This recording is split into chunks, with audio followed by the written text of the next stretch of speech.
The new channel.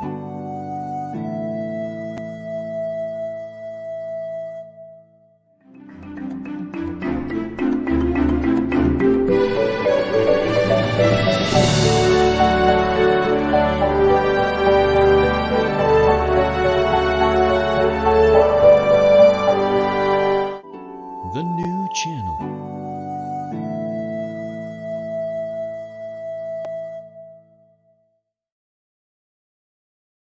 The views, opinions, and insights expressed in the following show are those of the hosts, producers, guests, and viewers. They do not necessarily reflect the position of the channel. Viewer discretion is advised. Hello and welcome to the new channel.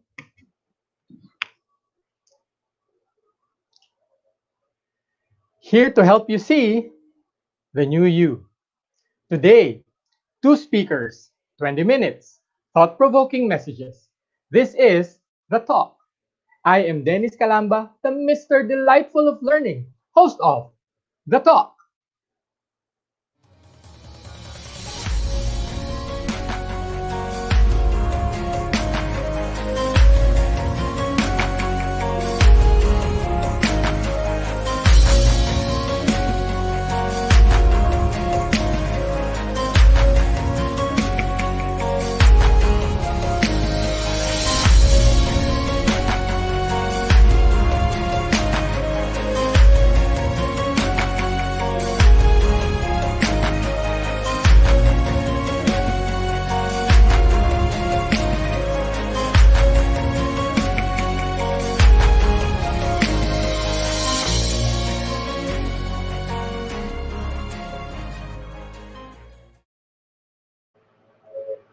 Talksters, we are glad you could join us for another episode of The Talk, where we feature local and international speakers with messages that educate, motivate, and inspire a call to action.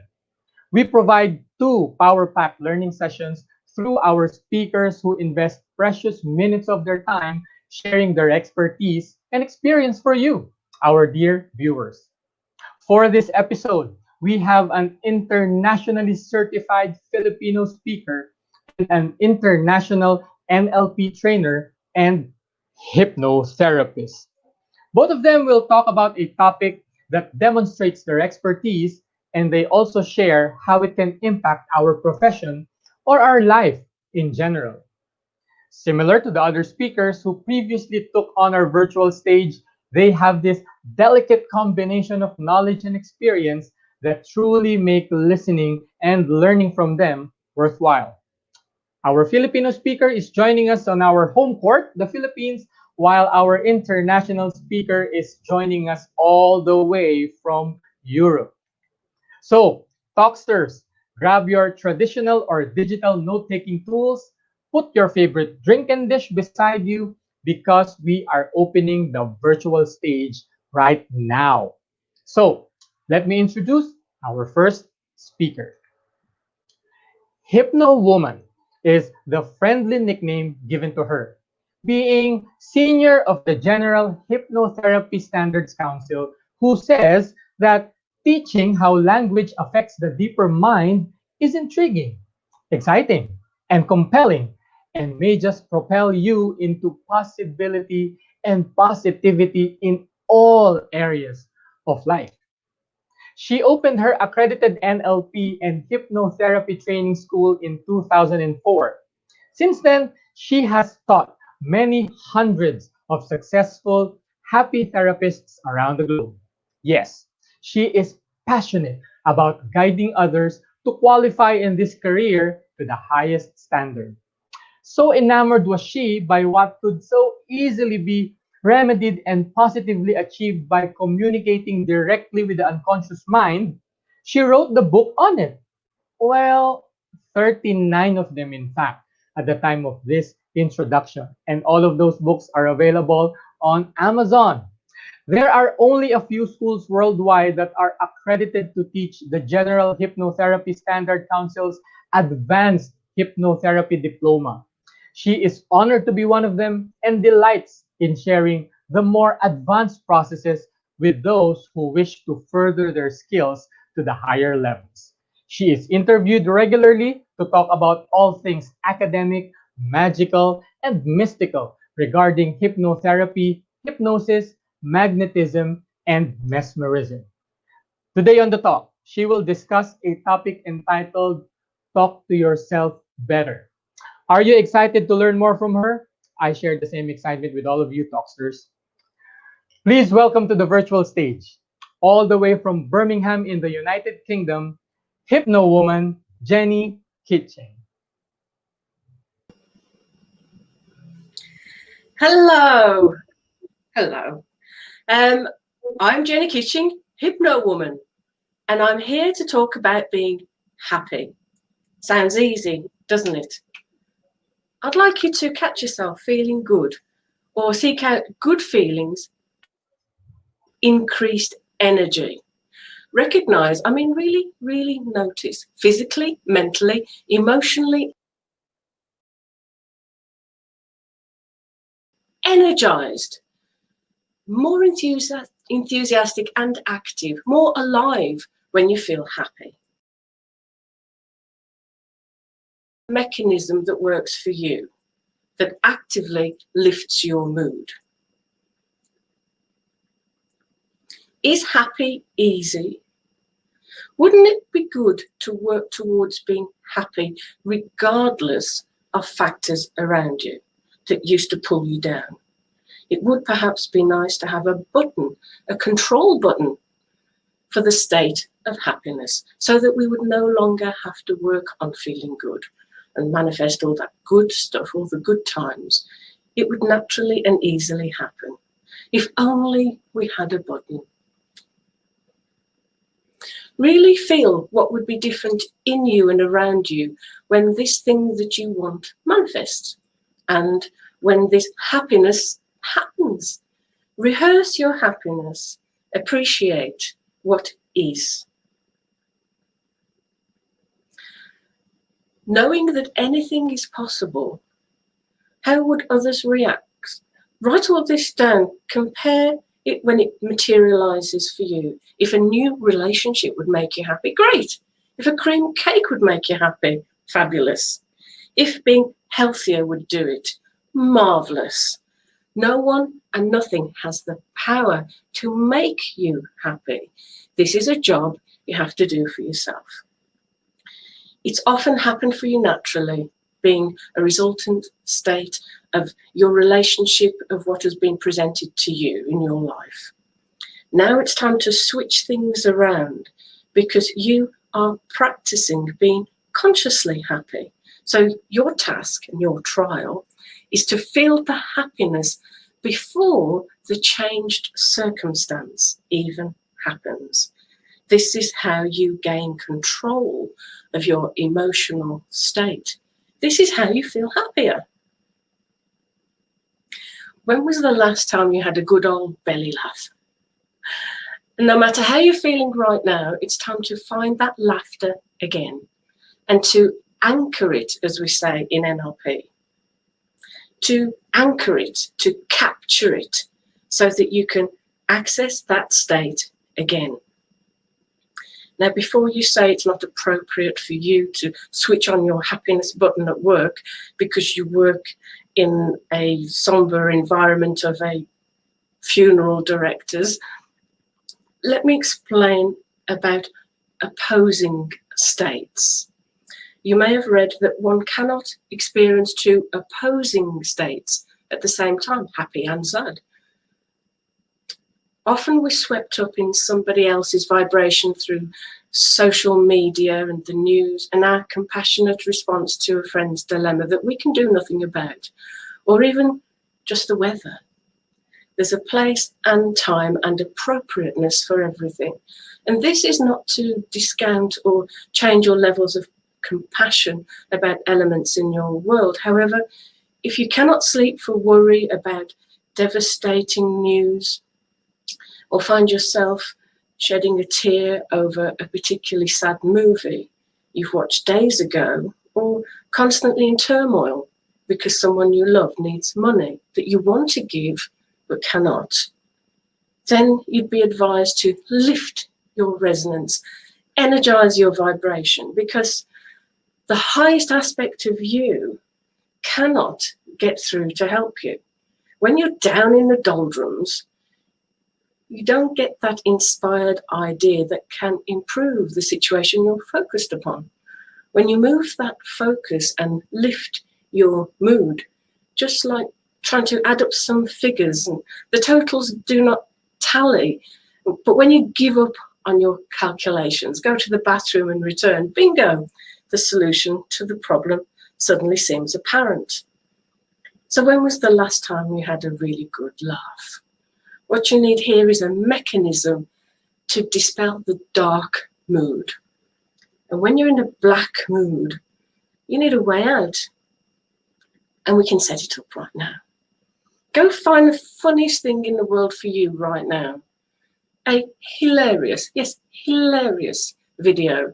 Animals doing crazy things, or a song or limerick or joke that has you burst out laughing.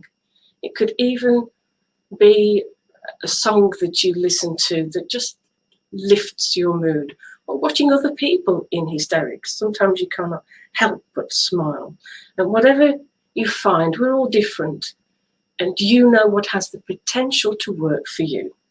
Set it up, prepare it, and prepare to laugh your socks off at it. In the height of your laughter, you're going to create a button. You can hold your sides in a particular way, or put your hands on your stomach, turn a ring around on your finger 3 times, or pinch your ear. What you're doing now in the midst of the laughter is creating an anchor, a reminder to your body that anchors the state of happiness. And the state will be initiated by this switch or button. Now, you have to build this up. Some people slap their thigh repeatedly because they're laughing so much. Some fold their arms across their chest in an attempt to stop their body shaking so much from laughter. This may seem extreme, and it is. Extreme sadness needs extreme remedies, and the universe will see to it that you have access to such stimuli when you make up your mind to find it.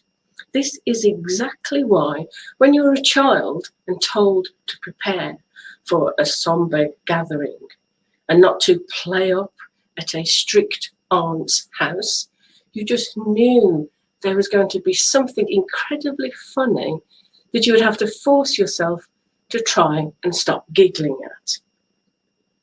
When the tide turns and you are now practicing, maybe you do this service for yourself right now, though instead catch yourself suddenly laughing uncontrollably at something a friend tells you, or even a commercial on the TV. Grab it, anchor it, and use it. Do something to remind your body how this state feels. Now, when you are in a neutral state, fire off that anchor. Press the button, flick the switch, and feel your mood and your energy heighten. Just as misery loves company, because of the action of the law of attraction, so does happiness. As you feel your happiness increase, that will attach to others, and soon you will be reminiscing with others and reminding them how to feel good too. This is a valuable tool to use when you are in a low state. Fire your anchor, and whilst you wouldn't have that belly laugh then, because you cannot experience 2 opposing states at any one time, your low state will neutralize, and you'll be out of the misery hole. Sounds easy? This is what we're about to do. Stay with me. Where are you on a scale of 1 to 10 of feeling good? 10 means feeling the best, the most positive. and most expectant of good fortune you've ever experienced. You wake up at a certain level, and as the day progresses, you either hold on to it, lift or decline. Raising your resonance is imperative to shifting your focus, to shifting up the scale, to shifting your reality into your most optimal future. We use the terminology in our language of feeling high when we're happy and low when we're sad. And our frequency differs. Our energy output differs according to our mood. Remember now having an experience where there was absolutely no good reason why you should be tired and lethargic. You've had enough sleep, you've eaten enough food, though you feel quite tired and fed up. Then something happens, either good or bad, that heightened your mood, made you have to respond to life with more energy. And hey presto, you lifted and you gained access to more energy. So where are you on that scale of 1 to 10 of feeling good right now? Because you know it's constantly changing. But right now, where are you? It takes work though, and this is where the difficulties can be. Knowing that you are in a bad mood, how do you acknowledge that? Because when folks tell you that you are fine, how do you go lifting that mood of yours? Saying that you're fine. Maybe you've been relying on somebody else to lift your vibration, and it's worked really well when they're in a good mood, when their focus was on you and wanting you to cheer up. When somebody holds you as their object of attention, when they're in a bad mood, when they just don't have the energy within them to shower upon you and lift you out, you can feel hurt or resentful, or think the magic has gone out of your relationship, when in fact it's a lot to ask anyone to put you in a good mood constantly. No one is responsible for your mood. No one. You are. And this is where we can use our happiness button to deal with the highs and lows of emotion. This is your guidance system and motivates in the direction of growth and well-being. Problems occur when we do not acknowledge, when we suffer in silence and foster anger and resentment. That's not what we're talking about here. The ability to acknowledge your level of happiness and sadness at any one time and how to deal with it, not blaming others for putting you there, and being aware of the formula for plotting your escape is part of your growth.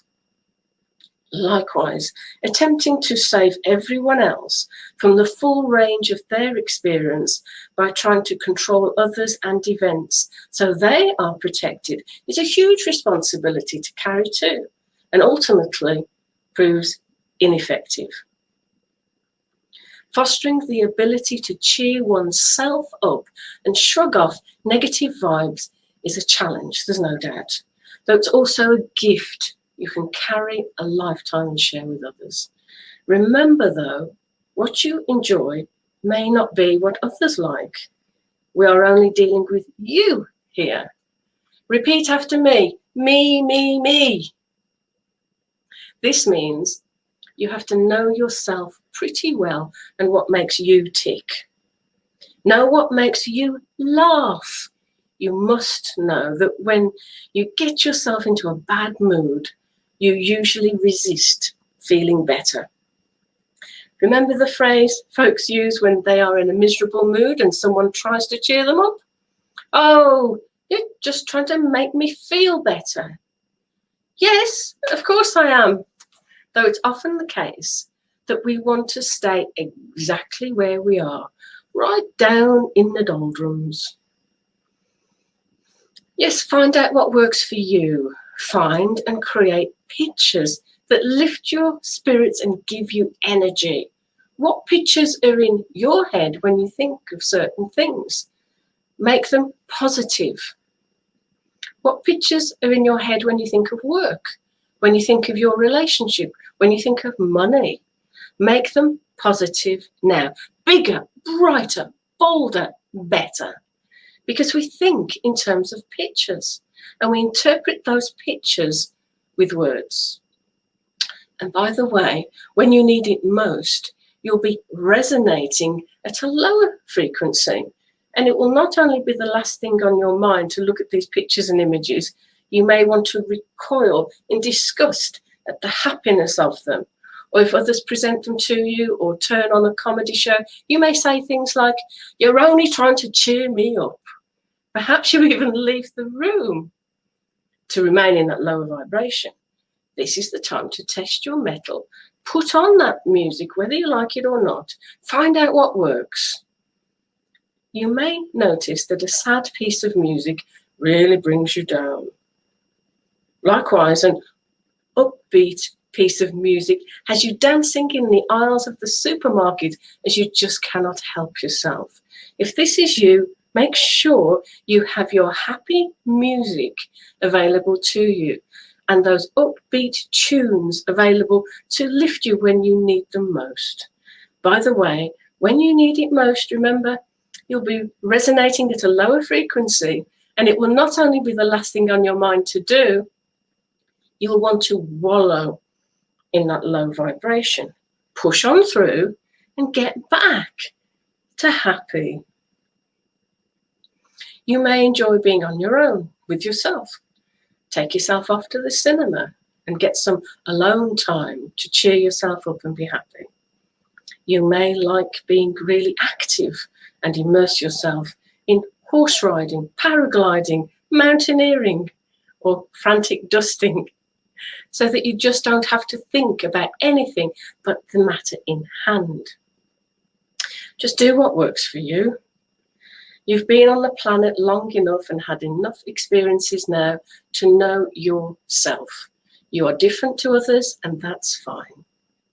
We often jump on people who are different to us and explore other ways of being happy, and we chastise them for their frivolity in simple appreciation of an ice cream or a stupid joke or a relaxing bath, because it is not our particular way of enjoying life. So convince them your way is better and maybe experiment with their way of living life, because, you know, it could just be fun. I wonder if you'll do it. It's very hot here in England at the moment.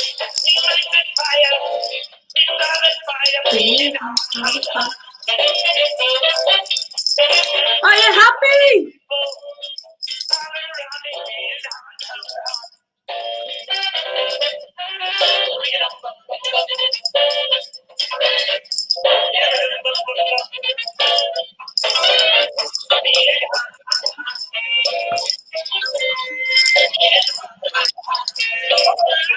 So I think on that note, Jennie's wonderful sharing of how to talk yourself or talk to yourself better ends, and it ends on a high note. Wow. Thank you very much, Jennie Kitching, all the way from Birmingham, United Kingdom, for that talk, how to talk to yourself better. And we'll discuss more about that later on when we do the recap.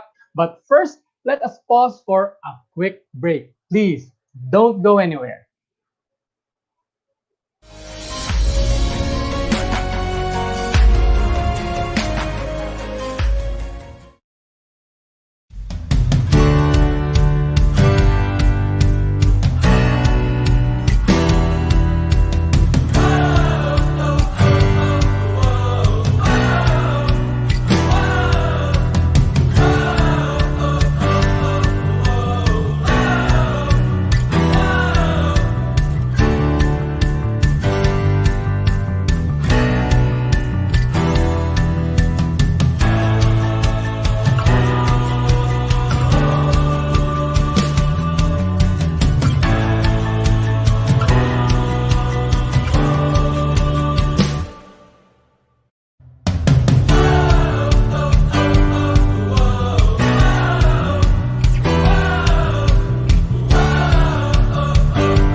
Welcome back to the talk with me, Dennis Calamba. Please hit me with a like or follow on Facebook at Dennis Calamba, the Mr. Delightful of Learning, and join our learning community at Learning Events and Resources PH. And you can visit my website www.denniscalamba.com. So, before we continue, we invite you to watch these inspirational shows under the new channel roster. Let's take a quick look at all of these shows. Yes, the big picture with Lloyd Luna shares inspiring stories of notable personalities streaming from Monday to Friday at 7 p.m. HR Hotline introduces us to the wonderful world of human resources management every Tuesdays and Thursdays, of course, also on Saturdays at 1 p.m.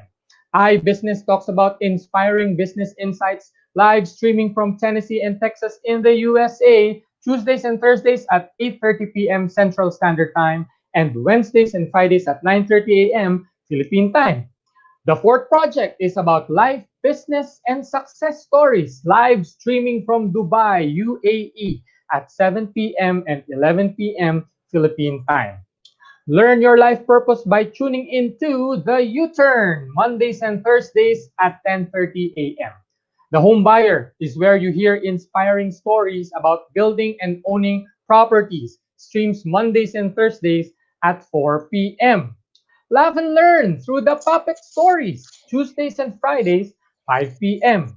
Magbenta, bumili at tumulong dahil bukas na ang TNC Marketplace, an online night bazaar live streaming every Thursdays and Fridays at 10 p.m. My favorite show, Two Leaders in One Platform every episode, TNC The Talk streams every Monday at 12 noon. Of course, new shows. Okay, what are the new shows? Of course, After Shift, a show about passion beyond the work shift. It airs Wednesdays and Fridays at 8:30 p.m. And of course, we have Money and More. Of course, we just did the town hall. And then look here on the screen, we also have One Day, we have YOLO, and of course, Usapang Beauty. So, ladies and gentlemen, there are so many shows that are now under the TNC roster, and there will be more shows premiering soon. So make sure to follow our page, TNC Now, for more features and updates. So take your best pick and hopefully you'll watch all of those shows at your own sweet time. So best of luck and enjoy watching our shows. Now, friends, talksters, it is time to introduce our second speaker. Are you ready? I'm ready. So, he has a combined 27-year experience in media, training, and corporate management. He is a sought after speaker and is the only trainer and coach in the Philippines, perhaps probably in Asia, to have this business portfolio of international certifications. I'd like to share with you all of them. He is certified under the following: John Maxwell, so he's a team member. He's also a Dale Carnegie trainer. He is a Genos International Emotional Intelligence Practitioner, International Society of Neurosemantics Meta NLP Practitioner. He is a Franklin Covey facilitator, Gallup International Certified Strengths Coach, and Lego Serious Play facilitator. It just really blows my mind. It's just wow at this time. He is also the global director of training for a Canadian company called Sales for Life, a former consultant for May K Learning Center and BusinessWorks Inc., and a training associate co-facilitator at Inspire Leadership Consultancy. He is also currently a consultant for Salt and Light Ventures, Teledevelopment Services Inc., Power Skills Inquirer Academy, a quality management consultant for LINC Consultancy, and he was a business and management consultant for a US-based company, Virtually Incredible, a division of home property management. He has a master's in business administration degrees from the Ateneo Graduate School of Business and the Regis University in Colorado. Today, Talksters, he will deliver a talk entitled Emotional Intelligence for Leadership Success. So, Talksters, let us welcome Mondo Castro. Thank you, Dennis. That's a great introduction. My name is Mondo, and I hope you guys are doing well. That was a great talk by Jennie Kitching. So please check her out on Amazon. Her books are on Amazon, and I believe she's on LinkedIn as well. So we're gonna talk limited time that we have. We're gonna talk about emotional intelligence. Now, what's in it for you? What's in it for you? What are the benefits of emotional intelligence? So here are some of them. We have, I think, six.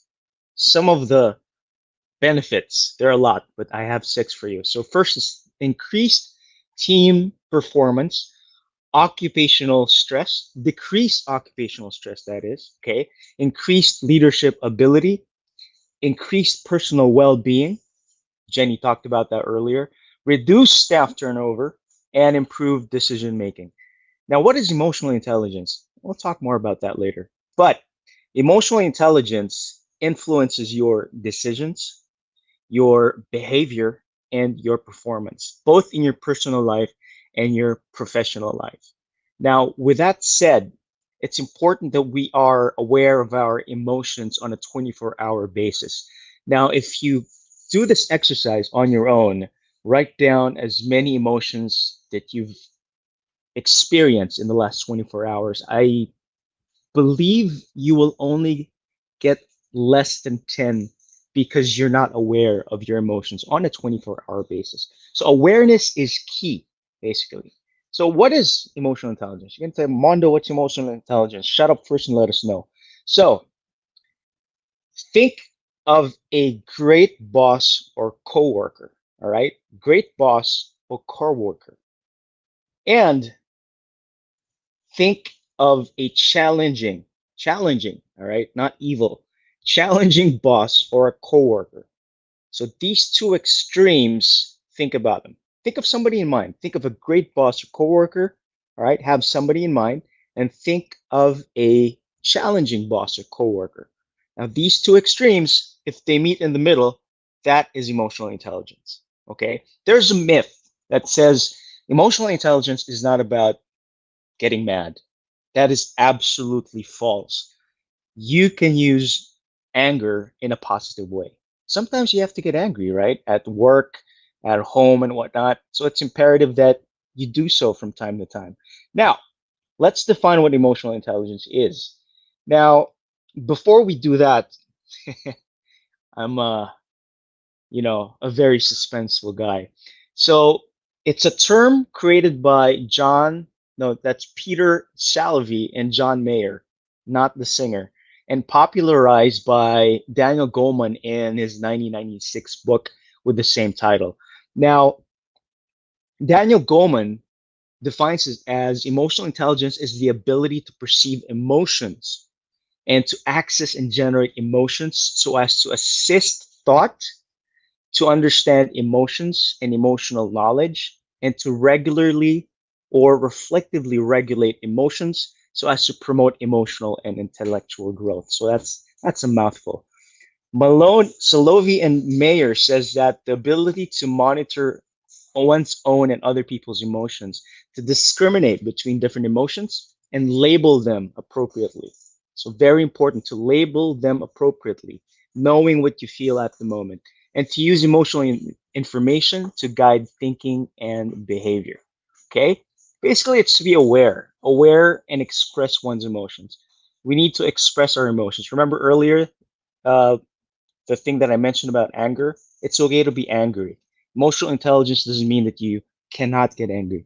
It means that you need to be aware of the fact that you're angry, to be aware of the fact that you're happy, like what Jenny mentioned earlier, to be aware of the fact that you're sad, that you're depressed, especially right now when everyone's quarantined and whatnot.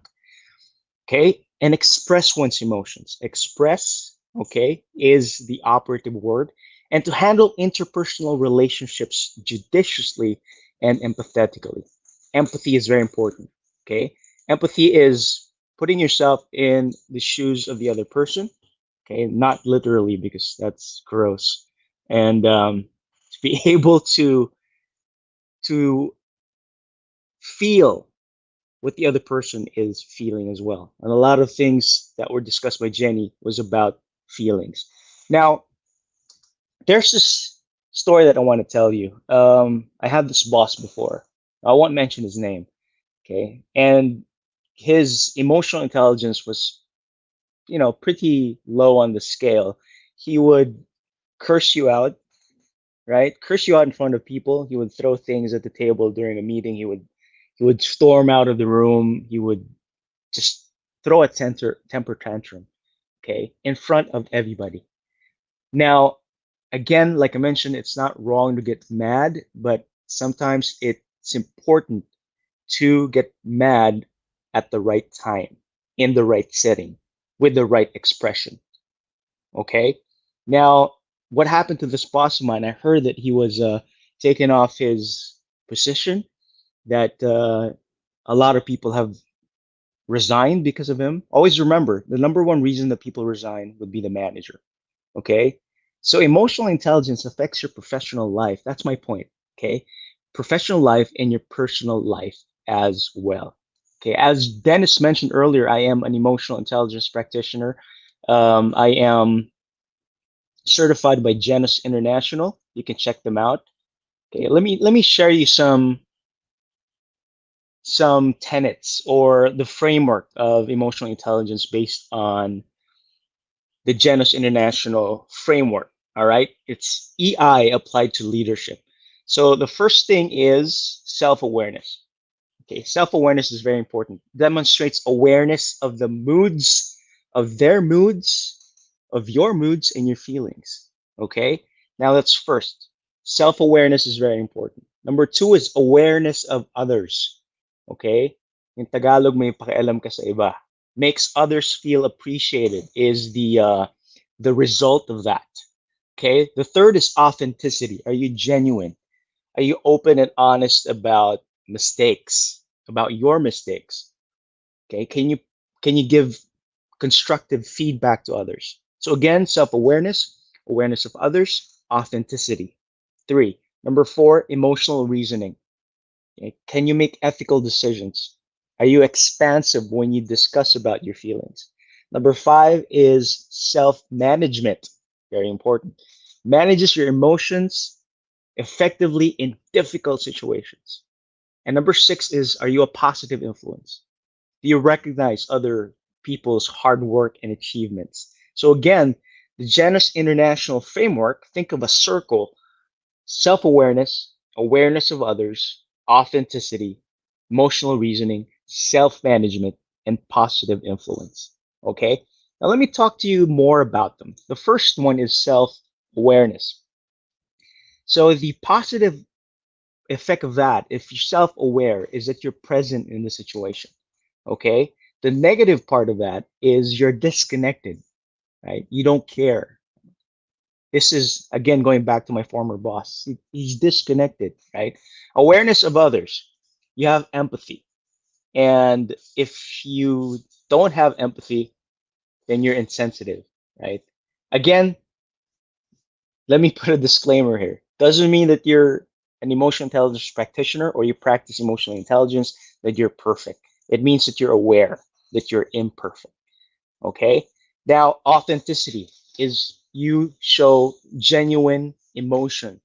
All right. The other part of that, the flip side of that, is being untrustworthy. Okay. So we talked about self awareness, awareness of others, authenticity. Now we go to emotional reasoning. Okay. Like I mentioned earlier, are you expansive in your reasoning? If you're not expansive, then you are limited in your reasoning. And that gets in the way in relationships. Men don't talk about their emotions a lot. I'm talking about myself, right? I don't know if Dennis is the same. I doubt it because he's Mr. Delightful. Moving on to self management. Are you resilient? Can you bounce back immediately? Especially when you're talking to somebody who's cursing you out or is on a rage rampage, right? Can you bounce back immediately? I have trouble doing that, to be honest, right? If not, if you don't have self management, then you're temperamental all the time. And finally, positive influence. Do you empower people around you? Do you empower them, or are you indifferent? Now, these are the things that we need to discern. All right, it's very important to do that. Again, Let me, so you can write it down. If you have pen and paper, write it down. Self-awareness, okay? Awareness of others, authenticity, emotional reasoning, okay? Self-management, and positive influence, okay? Now, let me see if, yeah, there are no questions in the chat box. Now, emotional intelligence, again, is important in life. And a study by Guthrie Jensen has identified emotional intelligence as one of the top 10 skills needed to be successful 20 in the year 2020 and beyond. Okay. With the advent of artificial intelligence, Internet of Things, machine learning, etc., it is now imperative that we focus on emotional intelligence. Like I mentioned earlier at the start of this short talk, in your personal and professional life, it's important to be aware of your emotions. Okay, like I mentioned again earlier, on a 24-hour basis, pause every now and then. Okay, pause every now and then and discern or label your emotions. Acknowledge that you're sad, acknowledge that you're angry, acknowledge that you are happy, like what Jenny mentioned earlier, right? What are the things that make you happy? What are the things, what are the triggers that make you, lose your temper? These are the things that are very, very important. Now, let me give you some insights. Okay, all right. So, the insights for opportunity is how often have you had the opportunity to demonstrate emotional intelligence leadership behaviors? Okay, either at home or at the workplace. Okay, how often have you had that opportunity? Let me tell you that you have it every day. Okay, now the culture, what aspects of EI or EQ, emotional quotient or emotional intelligence, it's the same thing, are evident in the culture of your organization at the workplace, okay, or even at home. Men, remember this, right? For men, it's hard to talk about emotions. So, what are the opportunities for you? Okay, what is the culture in your home? Do you talk about emotions? If not, then ask your wife to talk about it for you. And number three is nature, your underlying innate level of emotional intelligence. What is your level of emotional intelligence? How can you know? Three things. No, no, no, just two things. First, find an emotional intelligence test online. Some of these, now you have to be careful as well, right? You have to find out what organization has created this free emotional intelligence test. Now that's one. Number two, shameless plug, you can go to Genesis International or Profiles Asia in the Philippines here and get yourself tested. Get your organizations tested, okay? Get your people tested. Nature, your underlying innate level of emotional intelligence. So we talked about opportunity, the culture, and nature. The fourth one is nurture, okay? The extent to which you have been taught or shown to demonstrate emotional intelligence leadership behaviors.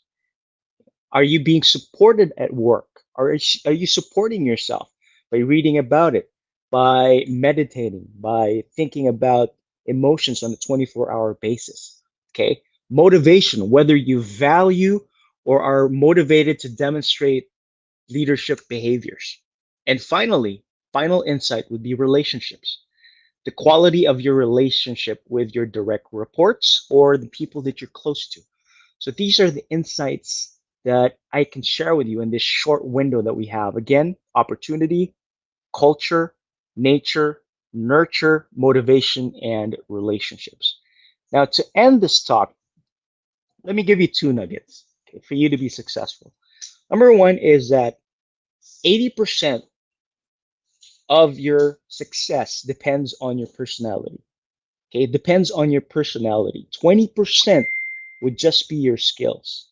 Think about that, guys. 80% is what brings value to people and to yourself. Okay? Customers come back to people they like. If you're in sales, people buy from people they like. And if you want to get promoted, you got to have a likable personality. Let's face it, it sucks, but that's what happens. All right? 80% of what brings people back to you would be your personality. 20% is the skill. That's the first nugget. The second nugget would be, okay, leaders determine the mood of the organization. Now, John Maxwell said this: leadership is influence, nothing more, nothing less. Okay, that's the definition of leadership. Now, to exercise leadership, you need to think about this. Your mood determines the mood of the people around you. So let's say you have a problem at home, or you got a flat tire going to work. It's raining so hard you got wet. There's a car that passed by that splashed a dirty puddle on you. Somebody sneezed on you in this time of COVID, right? Your mood affects your staff. Now, if you let your emotions, run you down, your negative emotions, you're gonna lose people, and your relationships will suffer, both in your personal and professional life.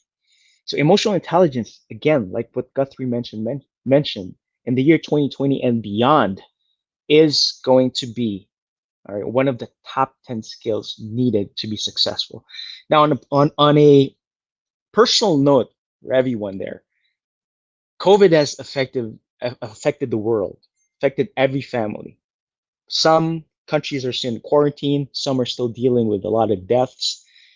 This is where emotional intelligence comes in. Okay, we need to be aware of the fact that you are anxious, okay, you are depressed, you're angry, and whatnot. Whatever emotion that you're feeling right now because of losing a job, of not being able to go out because you're a senior citizen, not being able to see your friends at school because, of course, you can't go to school. Now, emotional intelligence comes in. Be aware of those emotions and then handle them judiciously and have empathy for others as well. So that's it. If you have any questions at all, I'm on Facebook. Check me out, Mondo Castro MBA. I'm also on LinkedIn and on Instagram. Almost forgot Instagram, Mondo Castro, and on Twitter, Mondo_Castro. If you have questions, of course, we don't have much time to talk about it. Emotional intelligence is a wide topic. So yes, please interface with me online as I give you back to Mr. Delightful himself with his awesome bow tie and pair of glasses. So Dance, I give it back to you. Thank you very much for your time. Jenny, I enjoyed your talk. And this is Mondo signing off. Thank you very much, Mondo. Thank you for really, mentioning the bow tie. It's the branding actually. But also, again, thank you, Jenny. Let me just fix it right here. Okay, I'm all good, I think. So, Mondo, those were very great insights, both on the practical side, but also on the motivational side in terms of how we can really employ or optimize the gift of having these emotions, whether it's happiness, sadness, anger, or fear. Mondo has made a very clear point in terms of we can use all of these things to become better leaders. So before we go on a recap, hang in there, friends. That talk will be right back after these reminders.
And we are back. Dennis Calamba here, the Mr. Delightful of Learning, host of the talk, inviting you to like or follow me on Facebook at Dennis Calamba, the Mr. Delightful of Learning, and also join our learning community at Learning Events and Resources PH. You can also visit my website www.denniscalamba.com. Now, before I do the recap, I just noticed here on the comment section we have a question. I do hope that Mondo was able to also um, get a hold of these questions and a comment, but I'm just gonna read it. Which is far more important, IQ and EQ? What is the percentage of its difference? Of course, experts have always maintained that after the boom on IQ in terms of how important it is to measure one's capacity or intelligence. Now we're talking about EQ. I'd like to make a distinction that IQ really is all about intelligence. It measures our intelligence in terms of probably the way our mind processes probably words, figures, how we interpret data, how we solve a problem. I think it's also important. But then again, or experts would also say that we are more than just our intelligence. In fact, we are governed by our emotions. That's why EQ really came into the fore, especially during the 1990s when it was introduced, courtesy of Daniel Goleman, who published that book, which is now I think a bestseller. So I think both of them are important, but we really need to put it in the context of what are you measuring. So I guess that's it for me. I'm very sure Mondo will have something meatier in terms of an answer or a response to that. But thank you for that comment. Also, but all the greatest inventors of our time are all focused on IQ, was it not? Prior to the importance given to EQ nowadays, and millennials and Gen Z might be using this as an excuse not to complete studies as long as you are passionate. Well, I think it's a good point that probably people will interpret it in the way where, oh yeah, probably intelligence is really important because when I apply for a job, they always do all of these assessments and tests and what have you. And then if I don't make the grade, I don't get a passing score, then that's it for me. I'm not gonna be able to get the job that I want or I need at this point in time. But really, it's a combination of both. Of course, IQ can get you in the door of all of these opportunities. It can put your foot, inside an opportunity that you really want in life. But then again, we need to use our emotions to our advantage because once you're in an organization, it's not really all about how intelligent you are, how well you can articulate yourself, or how well you can make those reports or prepare those reports, but it's really trying to make sure that you are able to interact well with your office mates, starting with people below you, and then probably your colleagues, fellow supervisors or staff, and then of course your immediate superiors. Because at the end of the day, it's not just about how intelligent we come off of each other, but it's really how we optimize the emotions that I have and you have in terms of achieving a particular goal for the organization. So those are just my simple thoughts about the comments and questions that I saw on the comments page. But just to recap everything, and I'm just gonna put my phone here. I think just to recap, what is common about Jenny's and Mondo's talk are the following. First, we need to have an awareness. We need to be aware of what our emotions are at a particular point in time. So if we are feeling happy, if we're feeling angry or sad or lonely or all of these things, we just need to be aware and acknowledge that we are really feeling it. It really doesn't make any sense if we deny our feelings because it might just make us go into that low vibration mode, just like what Jenny has mentioned. So it really all starts with awareness. And then probably with that awareness, we need to have that choice. Okay? We need to make sure that, so what is my choice now? Do I stay in a low vibration? Do I stay in a state of sadness? Do I continue to curse at my staff if I'm the leader? Or do I have a choice to be better, not only for myself, but also for the benefit of others, the people that I am leading? So awareness and then choice, and then we have to decide on the choice that we made, because we can choose, but if you don't decide on it, nothing's actually going to change for us. Our state will not change. And then after that decision comes the action. We need to act on it. So Jenny told us about having all these anchors, like probably ringing your turning your wedding ring, or probably twitching your ear, or something that will allow you to be aware that you need to change your state or change your emotions to put you in a better state. Now, as a leader, action is also important, because as they say, all talk but no action will definitely not keep people moving to the direction that we want them to go. So it's really a combination of those four things, or essential things, that I found common in both Jenny's and Mondo's talk. So just to recap everything, please be aware of the emotions, or of what you're feeling at any point in time. Now, if you feel that you are not in your best state, emotion wise, please make the choice to change it. Decide on giving yourself the privilege of putting yourself into a better state, into a better emotional state,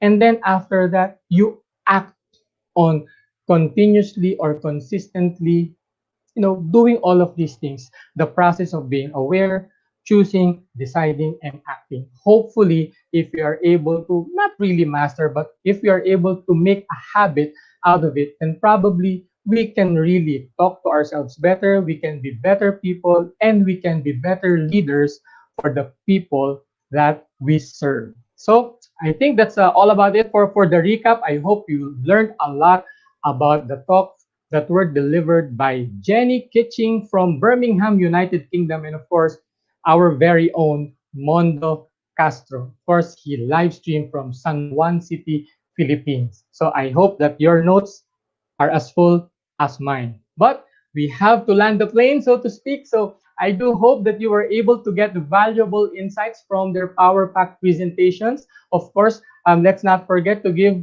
a round of applause. Give it up for Jenny and Mondo, even if you're just by yourself, or probably in the comfort of your of your home, or your office. Give it up, give it up. So thank you very much, Jenny Kitching and Mondo Castro, and of course, Talksters. Thank you very much for joining us on this episode of the Talk here on the new channel. This has been your host, Dennis Calamba, the Mr. Delightful of Learning, leaving you with an encouragement to keep on learning and keep on growing.